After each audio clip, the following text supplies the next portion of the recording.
اس حدیث پاک میں نجات حاصل کرنے کا 3 راستہ یا نجات پانے کا 3 ذریعہ بیان کیا گیا ہے، جسے اپنانا اور سمجھنا اور اس پر چلنا ہر مسلم سماج کے لیے، ہر مسلم معاشرے کے لیے ضروری ہے۔ آج جو بگاڑ ہوتا ہے سماج میں، معاشرے میں، بگاڑ فساد کی بنیادی وجہ یہ ہے کہ آج حدیث پہ لوگ عمل نہیں کر رہے ہیں، اللہ کے نبی اکرم صلی اللہ علیہ وسلم کے فرمان پر چلتے نہیں، جس کی وجہ سے بگاڑ ہے۔ مشہور صحابی رسول سیدنا عقبہ ابن عامر جوہنی رضی اللہ عنہ کہتے ہیں کہ میں نے پوچھا کہ اے اللہ کے رسول صلی اللہ علیہ وسلم بتائیے نجات کیا ہے؟ ومن نجات، اور نجات کیا ہے؟ یعنی کس چیز میں ہمیں نجات ملے گی، کون سی چیز کو اپنانے سے ہمیں نجات کا راستہ پائیں گے اور اللہ تعالیٰ کا ہمارا بیڑا پار ہوگا۔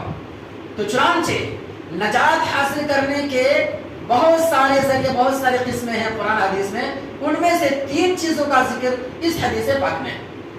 نمبر 1، اللہ کے نبی اکرم صلی اللہ علیہ وسلم بیان فرماتے ہیں امسک لسانک، پہلے نمبر پر تم اپنے زبان کو کنٹرول میں رکھو، اپنے زبان کو قابو میں رکھو۔ آج بہت سارے لوگ کیا کرتے ہیں، قینچی کی طرح زبان کو بڑے تیز چلاتے ہیں، پھٹافٹ پھٹافٹ، جو من میں آپ بولتے رہتے، جو من میں آپ بکتے رہتے۔ جس کے پاس علم نہیں وہ بھی بکتے رہتا، اور جس کے پاس علم بیچارہ وہ بھی بکتے رہتے۔ حق بات یا تو زبان سے نکالو یا نہیں تو اپنے زبان کو خاموش رکھو۔ صحیح بخاری کی روایت ہے، اللہ کے نبی اکرم صلی اللہ علیہ وسلم بیان فرماتے ہیں من کان یؤمن باللہ والیوم الآخر فلیقل خیرا او لیسکت، کہ جس شخص کا اللہ پر اور آخرت کے دن پر ایمان اسے چاہیے زبان سے یا تو حق بات بولے، اچھی بات بولے، موقع مناسب کو دیکھ کر، یا نہیں تو خاموش رہے۔ تو سماج میں، معاشرے میں بگاڑ کی ایک بنیادی وجہ یہ ہے کہ آج انسان کا بالعموم اور مسلمان کا بالخصوص زبان کنٹرول میں نہیں ہے۔ بے لگام گھوڑے کی طرح زبان تیزی کے ساتھ چلتی ہے اور الفل بکنا شروع کر دیتے ہیں۔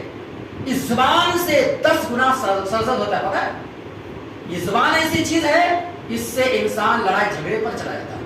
یہ زبان ایسی چیز ہے کہ اس سے انسان برے الفاظ نکالتا ہے۔ یہ زبان ایسی چیز ہے جس سے انسان ایک دوسرے کو گالی گلوچ بھی دیتا ہے۔ یہ زبان ایسی چیز ہے جس سے انسان اچھی بات بھی کرتا ہے۔ بتاؤ، اب انسان کو سمجھنا چاہیے کہ ہم زبان کا استعمال کریں، کہاں پر نہیں کرنا چاہیے، کس چیز کے لیے اللہ نے ہمیں زبان کو پیدا کیا ہے اور کس چیز کے لیے بنایا ہے۔ اسی وجہ سے ایک اور دوسری حدیث صحیح بخاری کی روایت ہے، اللہ کے نبی اکرم صلی اللہ علیہ وسلم بیان فرماتے ہیں جو کوئی شخص مجھے 2 چیزوں کی حفاظت کی ضمانت دے دے، 2 چیزوں کی حفاظت کی گارنٹی دے دے، میں ان کے لیے جنت میں جانے کی گارنٹی دیتا ہوں۔ اللہ اکبر، نبی فرماتے ہیں میں ان کے لیے جنت میں داخلے کی، جنت میں جانے کی ضمانت دیتا ہوں۔ کیا 2 چیزیں؟ ایک، اللہ نے فرمایا جو 2 جبڑوں کے بیچ میں یعنی زبان، اور دوسری چیز 2 ٹانگوں کے بیچ میں یعنی شرمگاہ، جو اس کی حفاظت کر لے، زبان کی حفاظت کر لے اور شرمگاہ کی حفاظت کر لے، تو اللہ کے نبی کہتے ہیں میں اسے جنت میں داخلے کی ضمانت دیتا ہوں۔ اللہ اکبر، کہ اللہ تعالیٰ ضرور ان کو جنت میں داخل کرے۔ تو یہ نجات کی پہلی صورت ہے۔ نمبر 2، وَلْيَسْعُ بَيْتُهُ، یعنی اپنے گھر کو لازم پکڑو۔ کیا مطلب؟ یعنی تمہارا کاروبار ہو گیا، تمہاری تجارت، بزنس، لین دین یا جو بھی دنیا کا کاروبار یا ضرورت کی چیزیں، اگر گھر سے باہر پوری ہو گئی ضرورت کی چیزیں، اپنے کام و کام سے فارغ ہو گئے، فوراً گھر کی طرف جاؤ، گھر کو لازم پکڑو، بال بچے کے دیکھو، بیوی جوڑی بچوں کے دیکھو، وہاں گھر کو سنبھالو، گھر میں اپنے رہو، قرآن پڑھو، تلاوت کرو، اس کے اذکار کا اہتمام کرو، سنت نفل کا اہتمام کرو، گھر کو لازم پکڑو، خواہ بلا وجہ گھر سے باہر نہیں گھومنا چاہیے، گھر سے باہر نہیں جانا چاہیے، گھر سے باہر نہیں کرنا چاہیے۔ آج کل یہ وقت کو اتنا ضائع کیا جا رہا ہے کہ کتنے مسلمان ایسے ہیں صبح فجر بعد گھر سے باہر نکلا تو رات کو عشاء کے بعد آئیں گے، کچھ ایسے بھی تقریباً 15 گھنٹہ غائب، 16 گھنٹہ غائب، یہ کیا ہے؟ کام سے فارغ ہوئے تو فوراً گھر کو جاؤ، یہ نبی کا حدیث ہے، اس میں نجات ہے۔ باہر ہو گئے، فطرہ فساد ہے، فساد کا ذریعہ ہے، فطرے کا ذریعہ ہے، بربادی کا ذریعہ ہے، شیطان کا اڈا ہے، کہیں نہیں کہ کچھ نہ کچھ ہو جائے تو کیا کرو گے؟ خواہ بخواہ۔ تو فتنہ فساد سے بچنے کا ایک راستہ اللہ کے نبی بتائے، نجات اس میں ہے۔ نمبر 3، وَبْكِ عَلَىٰ خَطِيئَتِكَ، تم اپنے گناہوں پر اللہ کے سامنے تنہائی میں رویا کرو۔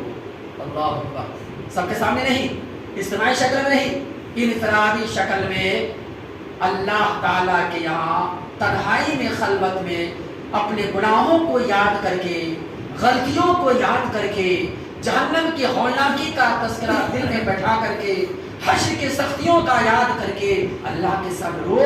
یہ رونا اللہ کو بہت پسند ہے، تنہائی کا رونا یہ اللہ کو بہت پسند ہے، اور اس وقت اجتماعی کا رونا۔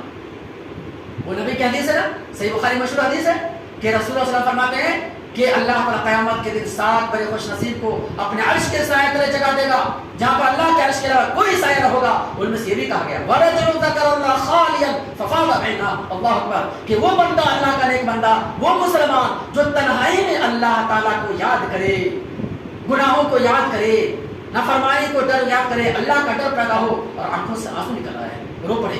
یہ رونا اللہ کو اتنا پسند ہے کہ جہنم کی آگ ہوا میں، اللہ اکبر، عرش کے سائے تلے کو جگہ ملے گا۔ تو نجات اس میں ہے کہ جب بھی کوئی گناہ ہو جائے فوراً تنہائی میں اللہ کے ساتھ لوٹو اور آئندہ گناہ نہ کرنے کا ارادہ کر لو۔